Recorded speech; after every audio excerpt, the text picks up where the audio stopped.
Welcome in to News and Views with Tom Lamprecht. The stories you've heard and the ones you need to hear. Floods, droughts, extreme storms, and wildfires. Climate change wreaking havoc on our planet. The real hero of the day, the citizen lawfully carrying a firearm in that food court and was able to stop this shooter. Saudi Arabia To meet global needs. The president left with no announcement on oil. Your life, your values, your voice. This is News and Views with Tom Lamprecht on Talk 96.3 and 103.7. All right. Let's see. Are we all connected? Is everything good? A little glitchy? Can you hear me now? That's all right. We're making it work on the run. I'll tell you what, let's go to break and let's replace the mic. We've got a faulty wire or something. We're going to go to break. We'll be right back. A lot to talk about today. Stay with us. I'll be right back. Got a trade? Then get to Greenville Toyota. We're out to buy 500 local trades, and we'll buy you out with our best offer. Or trade in for a new Toyota and get our Greenville Advantage with no-cost lifetime maintenance and more. Don't miss the trade buyout at Greenville Toyota. Hey, we're at Maribella's in Greenville, the new location of Maribella's on Fire Tower Road. If you haven't been to this place yet, let me tell you, you are missing out. I want to introduce my friends from Maribella's. I've got Sal, Massimo, and Pietro here. These guys are awesome. Not only do they make great food, they do a lot of things for the community, which we're going to be talking about. But Sal, let's start with you. Let's talk about the new location of Maribella's on Fire Tower Road. I'm a regular here. I love it. You guys call it Old World Pizza. Tell us what's different about your pizza. Well, we got two kinds of pizzas. We have the traditional, American style, and then we have the Old World Pizza, which is made with fresh mozzarella, and the way they do it in Italy. Massimo, when you talk about doing this food right, it's authentic. And when I talk about authentic, you grew up in Italy, so you grew up with this food. You know how to make it. Yeah, because we grew up in Italy, we know the ingredient, and everything we do from scratch. And the right ingredient it's been hard for us to bring over here. And now finally we can get the right ingredient to make a right pizza. All right, now I'm going to talk to my friend Pietro here at Maribella's. He's got the Nino's shirt on today. We're going to talk about Nino's, which is another great dining experience, upscale dining experience, on another segment upcoming. But Pietro, let's talk about Maribella's. For people who've never been to Maribella's, what's the experience going to be like when they come here? Not only pizzas, but pastas, salads, sandwiches, you got it all. Yes, we do. We have new sandwiches that we put in this new location, and we're going to spread it to the other locations. The guys here at Maribella's have won national pizza competitions, so you know it's good. Thanks to Sal, Massimo, and Pietro. Folks, do yourself a favor. Come to the new Maribella's here on Fire Tower Road in Greenville, or Maribella's on Greenville Boulevard, or Maribella's in Washington on Carolina Avenue. Also, don't forget upscale dining at Nino's on Red Banks Road. It pays to pre-order at Greenville Toyota. Camrys, Corollas, Tundras, RAV4s, Highlanders, and more are on the way. Pre-order yours today. Plus, get more for your trade. It pays to pre-order at Greenville Toyota. Other restaurants claim their food is fresh and fast, but are they friendly? At Moore's, you're treated like family the minute you walk into their doors. With locations in Winterville, New Bern, Swansboro, Morehead City, and Jacksonville. We've been practicing what we preach since 1945. At Moore's, our barbecue is slow cooked and smoked over real wood daily until it's so tender it's falling off the bone. Combined with our fresh chicken, cooked to order seafood, and homemade fixins, we're sure you'll agree. If it's not Moore's, it's less. Now, folks, look, they keep talking about a pipeline, a magical cash pipeline, and that's not going to bring down inflation. It's not going to bring down gas prices. Only changing my terrible policies can do that. Someone has a teleprompter. Turn it off. Turn it off. The only cash pipeline that's open right now is the one that's dumping our money into Ukraine. Turn off his mic. Cutting through the confusion to bring you clarity with Tom and Benny on Talk 96.3 and 103.7. You have to laugh or you cry. That bumper Clark put together is too true, I'm afraid. So Biden goes over to Saudi Arabia with the idea that he's going to go over and talk them into giving us more oil so that the price of oil goes down. just hours after he gets back, the price of oil goes up. Oil prices rose on July 18th as U.S. dollars softened after Biden wrapped up his trip to Saudi Arabia. So he goes over there, and everybody's upset because he did the fist pump with the Crown Prince. And, of course, the Crown Prince is accused of murdering not just one but two journalists he disagreed with, and pretty solid evidence that happened. And so Joe doesn't get any more oil. I think that the best they got is, we'll take it up with OPEC. And then the Crown Prince basically lectures Joe that, Joe, the United States of America, they've got a pretty bad track record on human rights as well. So Joe gets lectured. Can't make it up. It's just like, Joe, here's an idea. If you want to lower oil prices, Joe, go back to what Donald Trump was doing. Make it easy on the oil companies. Don't shut down all these leases. I know you put out these headlines that, there's all these leases and they're not pumping yet, and so therefore it's the oil company's fault. Go back to the Trump policies. It seemed to be working real well. We had the gallon of gas down pretty close to $2. Now it's pretty close to $4. And again, just like Joe did last year when the price of your 4th of July barbecue came down by, 6 cents? He was bragging about it. Now the price of gas is starting to drop a little bit, and now he's this is great. I mean, he's spiking the football over the fact that gas prices, they went up about 150%. Now they've come down about 10 or 15%, so this is a victory, according to Joe. Hey, I do want to mention that, because I love to put the spotlight when this happens, because all we hear from the Democrats is guns are bad. Guns are bad. It's the guns' fault. An armed Good Samaritan killed a gunman inside an Indiana mall over the weekend. Authorities in Indiana report that the gunman and 3 other people are dead following a shooting inside the Greenwood Park Mall on Sunday evening. It was cut short, however, because a bystander had a concealed carry, had his gun with him, pulled the gun out, shot the guy, killed him. According to the Indiana Star, Greenwood Police Chief Jim Eisen said it appears he had a rifle, talking of the gunman, with several magazines of ammunition, entered the food court and just started shooting. One of the dead is a suspected shooter, said Mayor Mark Myers. The gunman, an adult male, has not been identified.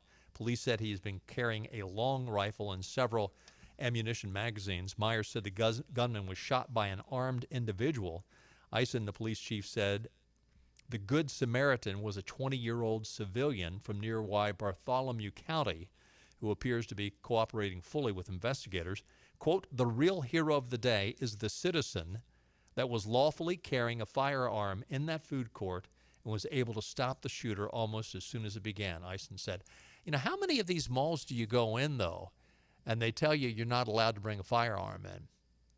Now, if you are not a, there goes the phone. If you are not the bad guy, now the bad guy's going to bring the gun in anyway. But now again, I don't know what the situation was in this particular mall, but the good guy had a gun and took out the bad guy with a gun. And this guy had several magazines in his rifle, with his rifle. How many people could he have shot and killed if it not been for this 22-year-old who had the wherewithal, the training, and the courage to take out this gunman? Kudos. By the way, speaking of gunmen, did you hear the story over the weekend where Black Lives Matter protesters were caught on video badgering a woman who was the victim of a gunman shooting, I should say, in Minneapolis in her apartment? She lived in an apartment complex, her home. 2 children were inside. She was inside.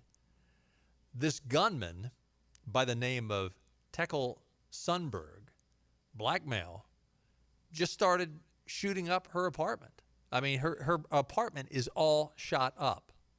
She called the police. The police came. They tried to negotiate with the guy. They tried to talk him down. They tried to go get the gunman's parents to come and talk him down. Now, the family's saying, well, he had mental problems. Well, yeah, I guess if you're shooting up a house, you've got mental problems. He had a mental health episode, is how they put it. I think it's safe to say if you're shooting up somebody's house, you're having a mental health episode. Arabella Yarborough was the name of the woman who admonished protesters. So the police take out this Tekel Sundberg, shoot and kill him after he's endangering the lives of this woman and her two children. Immediately, Black Lives Matter shows up and start protesting. Arabella Yarborough goes out in the street and lets these protesters have it, saying, why are you doing this? This guy was up there trying to kill me, and you're protesting as if the police did something wrong. You guys are celebrating his life, she said. Let it go. Grief and silence. This is not okay. This is not a George Floyd situation. George Floyd was unarmed. This guy was armed, and he was shooting at people.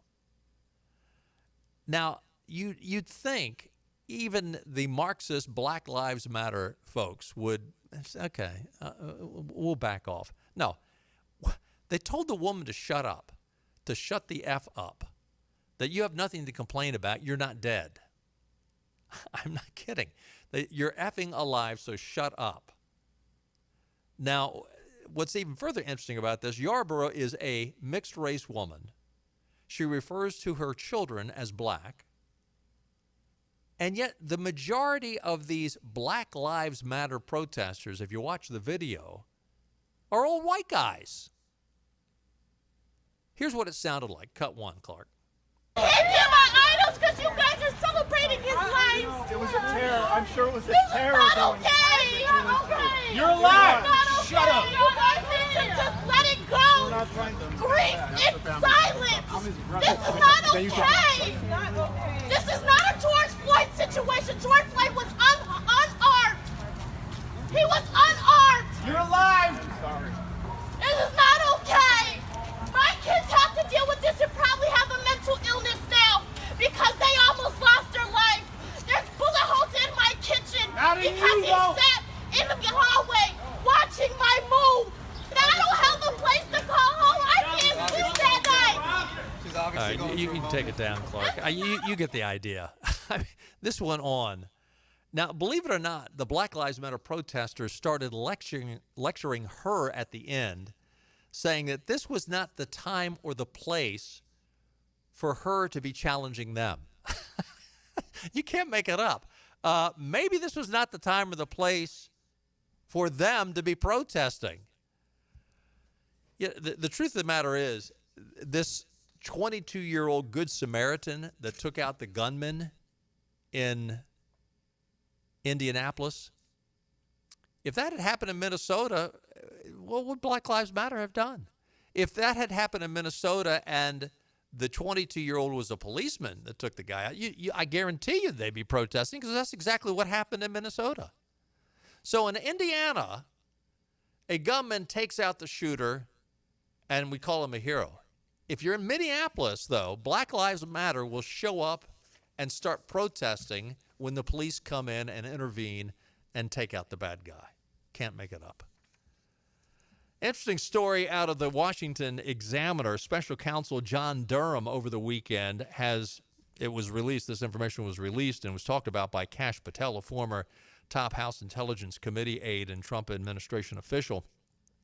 He has talked about the fact that John Durham has requested from the judge 30 subpoenas for testimony. Kash Patel makes a great point. Listen, if you're going to the judge and saying, I want to fly in 30 different witnesses, and again, this goes back to the Clinton dossier, goes back to Hillary Clinton herself, Mark Elias, who we know all too well here in the state of North Carolina, Michael Sussman, who got off on a charge in May. These individuals, I'm not saying they will. I mean, when we talk about Hillary Clinton, somehow the Clintons always managed to, they didn't call him Slick Willie for nothing. They always managed to slide their way out of these things.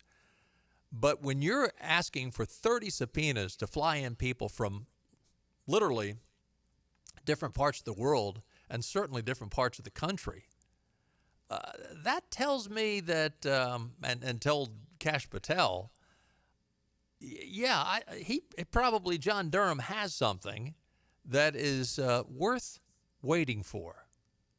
And we don't know exactly. It wasn't told who the people are that he's sending out subpoenas for. But listen, he expanded his team.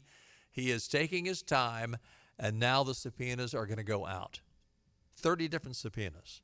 Keep your eye on that. I think we're going to see something that's going to be pretty good entertainment. And, you know, it could line up fairly well. I mean, listen, the Democrats have enough problems as it is, but this could line up fairly well with the upcoming November election. Not that the Republicans need more fodder, but they very well might get it through John Durham. Interesting story in the News and Observer today, talking about how Democrats have had it with Democrats. Now, the fact that this story is coming from the News and Observer, you wouldn't be surprised to learn that the libs over at the N&O say it's because their political party, the Democrat Party, is in control of the White House and Congress, and yet they did not do enough to protect Roe v. Wade. Now, they focus this story on a number of different college students that are involved in the Democrat Party, college Democrats, etc. The story goes on to say that the Roe v. Wade issue is a problem for the Democratic Party across the country, including North Carolina, where several congressional and state midterm races are expected to be competitive. In order for Democrats to defy dire electoral forecasts in November, strategists say, their base must vote with the fervor they showed in 2020, including the youngest Americans who turned out in record numbers overwhelmingly for President Biden. At stake here in North Carolina is access to abortion. Apparently, the News and Observer doesn't read the same polls that at least I read and most people read. I mentioned to you a couple of weeks ago, there was a poll out, I think it was Rasmussen, there was a poll out that asked voters what issues were most important to you as you go to cast your vote in the November election. The choice, I don't know, ranked higher than the choice of abortion. That's how unimportant the abortion issue is for the American voter right now. And quite frankly, wait a minute, the idea that the Democrat base must vote with the fervor they showed in 2020. Let's go back and look at that election. In 2020, Republicans picked up a significant number of House races. They didn't lose seats, they picked up seats. In fact, as I've said, the reason why it is so doubtful that Biden had a legitimate win, it was the first time in our country's history that a sitting president's party picked up seats in the House while the president was not reelected. It was also the first time that a sitting president picked up more votes than he had 4 years earlier, and he was not reelected. Wait, that's the fervor you want? That's not exactly, I mean, I think Republicans would be very happy if it was a repeat of 2020, set aside the presidential election. But it's, frankly, the Democrats would hope it would be as good as 2020. It's not going to be. It's going to be a shellacking. However, the News and Observer goes on to say Biden's popularity with the under 30 crowd has declined since he took office. Unnerving campaigns who see presidential approval ratings as a gauge of how elections will shake out. A New York Times Siena College survey found that a mere 1% of 18 to 29-year-olds strongly approve of the president's job performance. 1%. Now, granted, that's strongly approved, but still, 1%. That's not good. Midterms draw fewer voters than presidential races and frequently come down to which side can persuade their core voters to show up. That is a heavy lift for the party of a first-term president, according to history, even a good president. However, heavier now by the weight of inflation and crime, Republicans will motivate droves to turn out for the GOP. Democrats have found some success in races for state government in North Carolina, but have floundered more in federal contests. They haven't won a Senate or presidential race in the state since 2008, when Obama was the clear preference to young voters across the country, inspiring many to cast ballots with zeal. Hadn't happened since then. Some political analysts predict the fall of Roe v. Wade would unleash a burst of civic enthusiasm among the country's youth, who, according to a recent Monmouth poll, disagreed with the decision more than any other age group. In interviews with the Washington Post, however, 10 college Democrats in North Carolina described a mixed impact. Yes, more of their peers are ready to fight back, but they are more furious with Democrats. You know, this story in the News and Observer goes into detail about how a number of these college students had received an email from Nancy Pelosi asking for more money to protect Roe v. Wade, in which every one of these Democrat students, and these are from colleges all across the state of North Carolina, from UNC Chapel Hill down to Bowie's Creek, to North Carolina State, to the western part of the state, to Meredith College. Every one of them were furious. How dare Nancy Pelosi ask for money when they had the White House, they had Congress, and they couldn't do anything to codify Roe v. Wade? So they are ticked at Nancy Pelosi. They are not enthusiastic about working for any Democrat. And I'm talking about the core constituents of the progressives. They're sick of their own party. Interestingly, researchers at Tufts University flagged that the number of 18 to 24-year-olds who are registered to vote in June is lagging behind the 2018 pace, especially for freshly eligible ballot casters. In other words, they're disillusioned. They could care less. College co-eds interviewed for this article did not want Biden to run again in 2024, even though they weren't sure who might have a better shot at the White House. That's because they don't have anybody. And by the way, the one person they have, Joe Manchin, there was an article out today. I can't remember who the person was, but there's an article out today by a leading Democrat advocating that Joe Biden be kicked out of the Democratic Party. He's the only person that could actually run for the presidency and might have a shot at winning, and they want to kick him out. 21-year-old Janelle Neville, a UNC student government advisor, said, quote, "There's this feeling of mass helplessness, mass uselessness." Of course there's mass helplessness and mass uselessness, but she missed one. There's the mass hopelessness. I mean, how can you feel hopeful?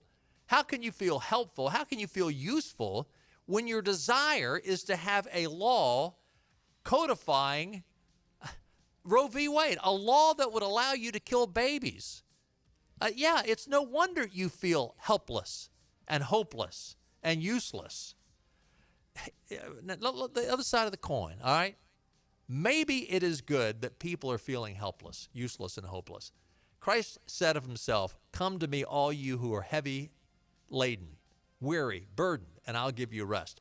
In order to respond, you must first acknowledge, I'm weary and burdened. And maybe we're getting there. Maybe that's the good news. Maybe this feeling of helplessness, usefulness, and hopefulness, maybe the fact that is not being embraced by these young Democrats, that might be a good sign. We're going to take a time out. I'll be right back. Acre Station Meat Farm, along with Lane Angus Beef, bring you farm to fork beef. Stock your freezers now with affordable beef boxes, just in time for the grilling season. Farm to fork beef brings quality local beef to your family. From your traditional butcher shop, Acre Station Meat Farm. Come on down to Acre Station Meat Farm and find out why we're #1 in fresh cuts and friendly service. Acre Station Meat Farm, Highway 32 North, Pinetown.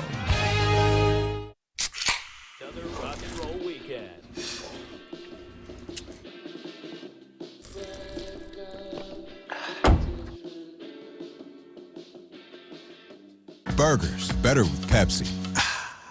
You know that moment when you realize your hair color is way past its prime? Or that you need a change and you hope it comes in the form of perfectly sun-kissed highlights? And at Fantastic Sam's, we offer real salon services at real people prices.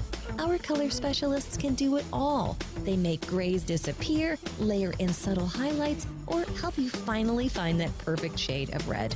All for real reasonable prices.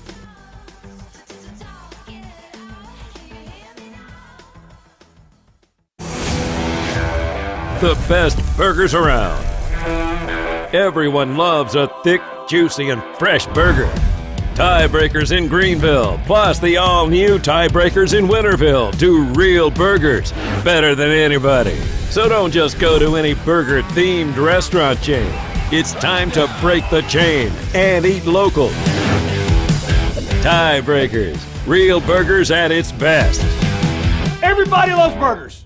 Air Service is back at Pitt Greenville Airport, offering safe, clean facilities and flights from American Airlines. That means the short commute, quicker lines, and better prices that get you where you're going fast and easy. See it for yourself. There's great things inside at Pitt Greenville Airport. Another rock and roll weekend.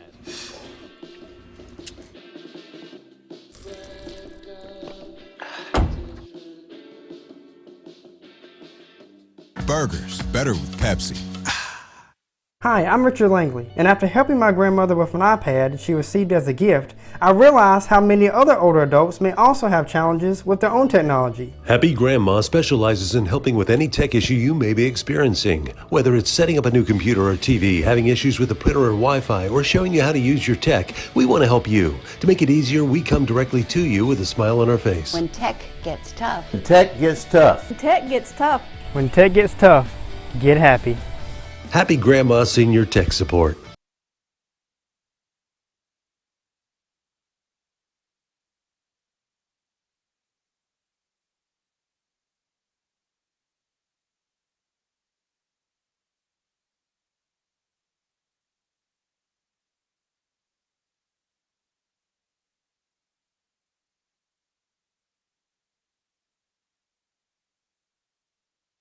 Back to news and views. Talk 96.3 and 103.7. Welcome back in. Quick look at your weather forecast. Generally clear tonight, low around 75. Mostly sunny in the morning. Some scattered thunderstorms later in the day. Tomorrow's high of 93. Isolated thunderstorms tomorrow night. Overnight low of 73. It is Global Hug Your Kids Day. Go home and hug your kids. Can't hug your kids too many times, right? 53 years ago today, 1969, just before midnight on a Friday evening, a drunken Ted Kennedy drove his car off the bridge on Chappaquiddick Island near Martha's Vineyard. His innocent passenger, Mary Jo Kopechne, died. Brave Teddy swam to safety, leaving Mary Jo in the car. He left the scene, didn't report it to the police for several hours. Teddy was given 1 year's probation, went on to serve in the U.S. Senate until his death in 2009. Talk about unjust. Wow. I mentioned Nancy Pelosi in the previous segment, talking about her asking for more money to, I mean, they're really running on Roe v. Wade, trying to vilify the Supreme Court, trying to raise money off of what was, again, it's really interesting, the number of people who still don't realize that abortion is merely now a states' rights issue where it belonged all along, and yet, and interestingly too, by the way, as a sidebar, Ted Cruz mentioned earlier over the weekend that the Supreme Court ruling legalizing gay marriage was clearly wrong. Ted Cruz argued Sunday the Supreme Court decision in 2015 to legalize nationwide same-sex marriage was clearly wrong and that the High Court had overreached. Now, again, I know people are going to say, "Oh, see, the liberals said after we get rid of Roe v. Wade, we'll get rid of gay marriage." We're not going to get rid of it, but it's not the federal government. It's up to the states to decide these things. It needs to be a states' right issue. But anyway, getting back to the Nancy Pelosi story, Paul Pelosi, the husband of Nancy Pelosi, he is in the news again. And if this is not insider information, there's a deal out there where Congress is talking about handing $52 billion over to semiconductor producers. I mean, all the problems we're having with chips, and now they want to compensate for the lack of chips and the fact that most of these chips are being made overseas, many of them in China. They really want to incentivize the semiconductor manufacturers here in this company, and this country, I should say. So Paul Pelosi, before this information came out, was buying all kinds of call options to one particular company that would highly benefit if this $52 billion goes through. Now, it has gone through the House. Whether or not it becomes law, we'll see. I wouldn't be surprised if it does. But according to the filing, Paul Pelosi exercised 200 call options, equivalent to 20,000 shares of a company called NVIDIA. Strike price of $100, expiration date of June 17th, 2022, worth between $1 million and $5 million. So he made a boatload of money off that. And it's clearly insider trading, clearly information that he had gotten from his wife. And yet the speaker today came out and said, no, I'm against insider trading. Oh, my goodness. She was asked about the controversial buy that her husband made, and the statement released from her office, the speaker does not own any stocks. As you can see from the required disclosures with the speaker fully cooperating, these transactions were marked SP for spouse. The speaker has no prior knowledge or subsequent involvement in any transactions, Nancy Pelosi spokesman Drew Hamill said in a statement to Fox Business. Yeah, she might not have any knowledge about him going out and buying these, but yet she didn't say she didn't tell her husband about them. All she's got to do, little pillow talk. Yeah, the idea of having pillow talk next to Nancy Pelosi, And she comes out with a statement basically saying, oh, yeah, I'm totally against insider trading. I mean, Nancy Pelosi's husband is worth millions. I'm trying to see if it's in this article here. Of course, he was the guy that was arrested. Paul Pelosi estimated wealth north of $100 million. How do you think he made all that money? Yeah, Paul Pelosi, the guy that was drunk last month. By the way, his attorney the attorney for Paul Pelosi came out and talked about the fact that Paul Pelosi was arrested, and he never said he wasn't drunk driving. He got a DUI. The attorney never said he wasn't drunk driving. He just came out and said, well, there are a lot of inaccuracies in that news reporting about Paul Pelosi. And he corrected a couple of things, like he didn't leave the dinner at 7:15. He left at 7:30. It was, again, it's what you don't say. It's what you don't say, Nancy and Paul and your attorney. Ron, we got to take another time out, don't we? Let's take a time out. Lots more to talk about. Got a great story about Ron DeSantis and a teachers union poll which has blown up in the face of the teachers union. We'll talk about it when we get back. And we're on location today at Fabric and Home Furnishings in Arlington Village here in Greenville. One of my favorite people. We've got Lisa Pendry here. And Lisa, big news. You've been working on the store. It looks fantastic. You finally have finished the transformation of the store. You've got your Norwalk Gallery open. Give us the whole story here. We are excited. It's been a big process. It's taken us a while, but now all of our renovations complete, from paint colors to little elegant showroom areas to highlight everything we offer here at Fabric and Home Furnishings. And we say that it's a furniture store and so much more, and of course that means you also have designers on staff. So tell us about that. You got some new folks. I do. I've got some new designers that we've added to our team that can come out to your home, walk you through the whole process, help you as much as you need us to pull your home together.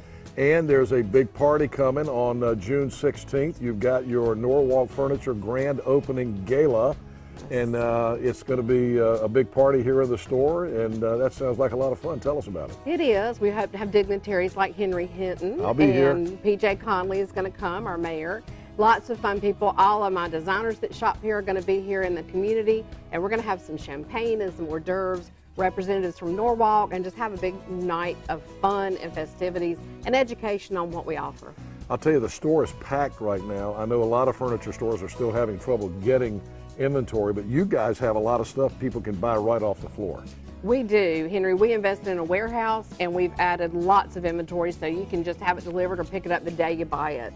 So lots of sofas, chairs, everything in performance fabric so you can enjoy your furniture. And you started 12 months same as cash. We did start that so we can help with everything that's going on in the world right now. All right, Fabric and Home Furnishings here in Arlington Village. Don't forget the big party, the grand opening gala for the Norwalk Gallery, coming up on June 16th at 5:30, big ribbon cutting, and it's going to be a big party. So I'll be here. You need to be here too. Thanks to Lisa for the update. Acre Station Meat Farm, along with Lane Angus Beef, bring you farm to fork beef. Stock your freezers now with affordable beef boxes just in time for the grilling season. Farm to fork beef brings quality local beef to your family.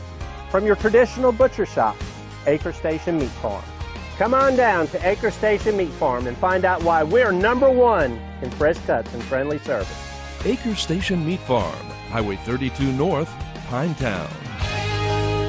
Empty lots at car dealers everywhere, except here. The selection you want is at Greenville Nissan. And during the Nissan Thrill of the Drive sales event, buy a new Nissan with financing as low as 0.9%. The versatile Nissan Rogue, the all-new Pathfinder, or gas-saving cars like Nissan Sentra and Altima. And yes, we have trucks. Buy the new Nissan Titan with 0.9% financing, or the all-new Frontier for $99 a month. Hurry to Greenville Nissan, where we drive to serve.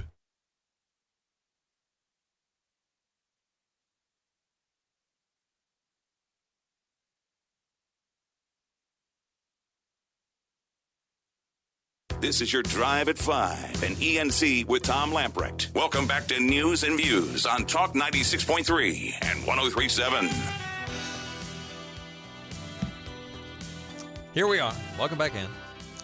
Do you remember the Andy Griffith episode where Andy and Barney and the town band wanted to go from Mayberry to Raleigh to play in some competition? And they were terrible, and the mayor wouldn't let them go because they were so horrible. They'd go every year, and they'd always come in last place. They were terrible. And then Freddie Fleet's guys come into town, and they end up fooling the mayor, and he says, yeah, you can go. But they couldn't play. They tried to play Stars and Stripes, and they could not play it to save their lives. Apparently that happened when Joe was over visiting the Palestinians. The Palestinian honor guard. Now, you got to figure that the Palestinian honor guard, say that 10 times fast. I think if they made the band for the honor guard, you'd think they'd know how to play a basic song, right? So when Joe gets there, the honor guard is to play the United States national anthem. I would submit to you that the Mayberry Band could have done a better job.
Now, there's a lot of speculation that was done purposely. I mean, you gotta figure, these guys are in the honor guard. Could you not play junior high bands could pull off a better version of this national anthem than the Palestinian honor guard. Just saying. Before a friendly audience last Friday, Governor Ron DeSantis excoriated political opponents for wanting to sexualize children and warp kids. He pointed to the fact that the understanding of critical race theory is ruining kids. The sexualization is ruining kids. Interestingly, a day before his speech, one of the nation's largest teachers union, it is the National Teachers Union, that opposes Ron DeSantis big time, released a battleground state survey showing in actuality that voters approve of DeSantis's education policy positions and even some of his rhetoric.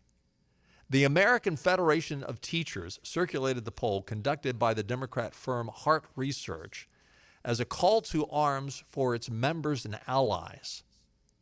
A major set of red flags in the poll for Democrats and teachers unions were a series of questions that looked like they were ripped right from DeSantis' Friday speech on critical race theory, teaching kids about sexuality and gender identity. While the survey did not mention DeSantis by name, it tested education messages he has popularized nationally, even more so than Glenn Youngkin popularized when he ran for the governor last year. And remember, that was really the issue that Glenn Youngkin came out of nowhere and won that governor's race.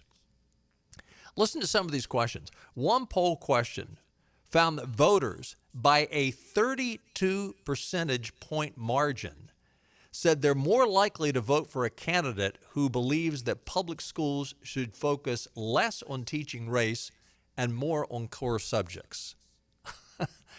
You think? By 27 points, they said schools should be banned from teaching sexual orientation and gender identity to kids in kindergarten through third grade. And that was basically what Ron DeSantis' parental rights bill was about. I don't know if it was third grade or fourth grade, but it was one of those earlier grades in elementary school. By 28 points, they said transgender athletes should be banned from competing in girls' sports. Now, these percentage points is the margin by which they won. In other words, the people said by these margins that they preferred the more conservative approach to all these issues. Even when the poll asked about politicians who say schools must stop grooming students by encouraging them to question their gender identity or sexual preference, respondents said they were more likely to back those political candidates by 22 points. Remember, it was DeSantis' press secretary, Christina Prashall, who popularized the explosive conservative charge of grooming when Democrats this past winter won the branding war by successfully defining the so-called parental rights bill as the Don't Say Gay bill. You know, interestingly, it didn't take. I mean, when you see these poll numbers, and again, remember, this was a poll that was paid for through a Democrat firm, Hart Research, paid for by the American Federation of Teachers. Why do I say that? That's important because how you ask the question oftentimes gets you the answer you want. In other words, if these questions were framed in a certain way, they were framed in a way that would be more favorable to the teachers union, not less favorable. And even then, by a margin of 32 points, 27 points, 28 points, 22 points, question after question. And again, who were being polled? You'd have to get into the fine print.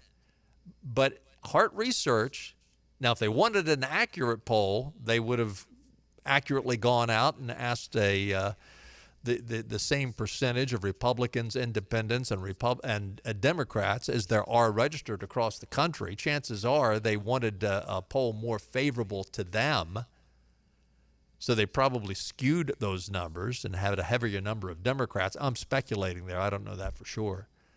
But listen, the teachers' union poll, here's something else it showed. The teachers' union poll showed that the battleground voters trusted conservative parents as much as they trusted the teachers.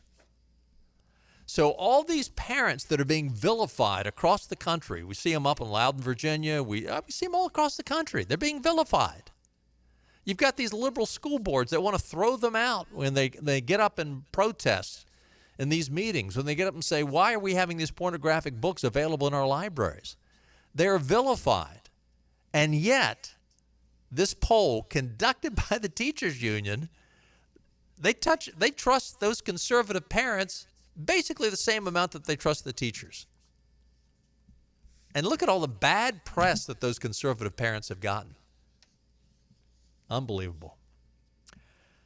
MSNBC host Katie Tur wonders if she's doing more harm than good as a journalist, as trust in the media has dwindled in recent years. People don't trust us, Tur said last week.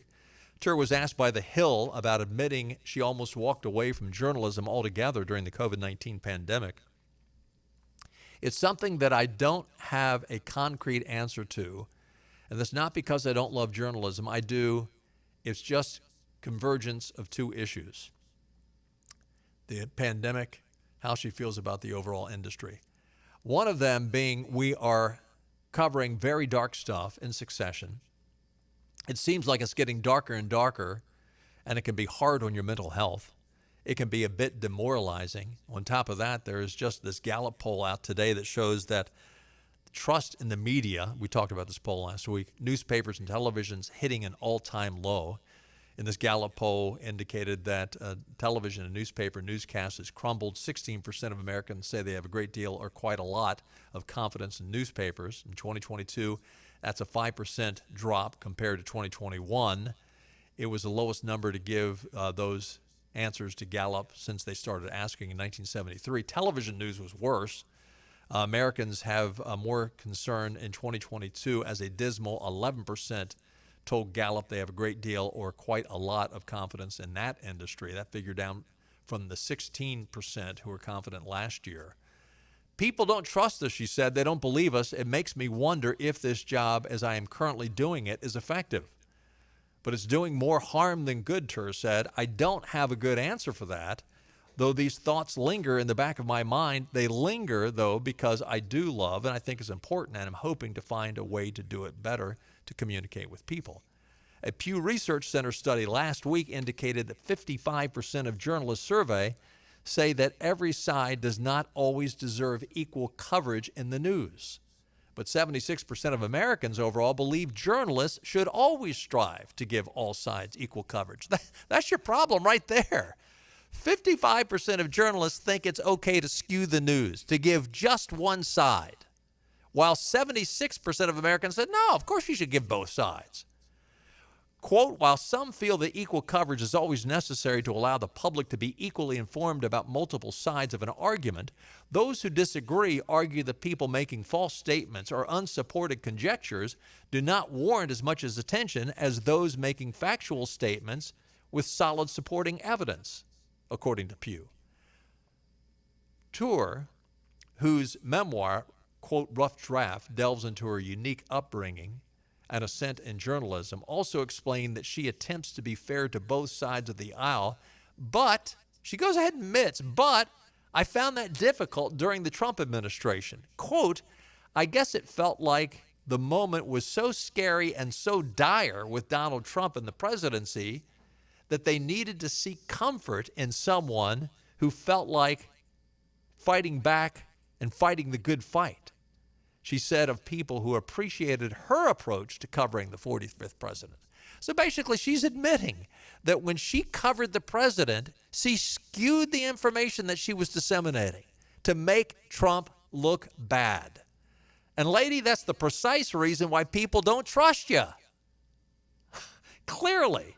somewhere around 50% of the voting public like Donald Trump as president.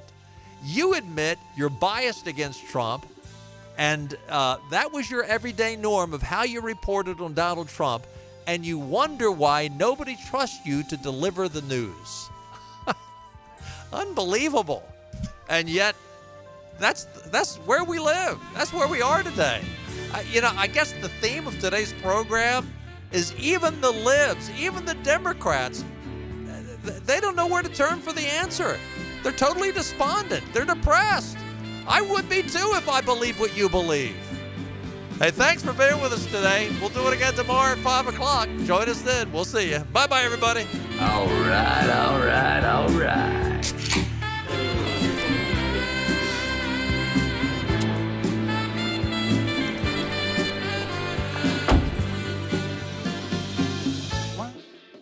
Burgers, better with Pepsi. What do you see when you imagine life on the coast? Is it salty or sweet? Is it refined or a bit wild? Perhaps it's the perfect combination of everything you ever dreamed of. This is the very best of the best of living on the coast. Bow Coast. And we're on location at one of my favorite places in the whole planet because this is some of the best food you're ever going to eat in your life. We are at Nino's on Red Banks Road in Greenville. It's one of my hangouts. It's one of the places that I love. I got my friend Pietro Passalacqua. How'd I do? You did great. Let's talk about the food. What makes this place? I know it's special Italian from authentic Italians, but tell us why it's so special. Because everything we do, it's really what we came up on the menu from what we did at home, from my grandparents, my parents. So it's exactly what we eat at home, and that's the way we cook. That's why it's special. And the atmosphere in this place is special also. From the bar to the two dining areas. You got two different dining areas, and now the weather's nice, so there's going to be a lot of folks that want to eat outside. Yeah, we have two rooms. One room is designed a little different. We're also working on the patio to make it more attractive and more useful in the summer with a cocktail service. And we're always improving our services. And, of course, my friends here, my buddy, Chef Massimo, who I love, and Sal and Pietro, you guys do a great job here. Not just Italian, but I had a great pork chop here the other night. You got great steaks, too. Mm-hmm. Yes, we're also adding filet mignon in the future on our menu. And Massimo is coming out with a really good side dishes for it. And so we're really excited to come out with new meats and fish dishes. All right, Nino's on Red Banks Road in Greenville. Same people that give you Marabello's and the great pizza that you get at Marabello's, but this is fine dining at Nino's. If you haven't been here, you don't know what you're missing. Come see them at Nino's on Red Banks Road. And Pietro, what is that famous saying about Nino's? The food that you enjoy with people that you love. Another rock and roll weekend.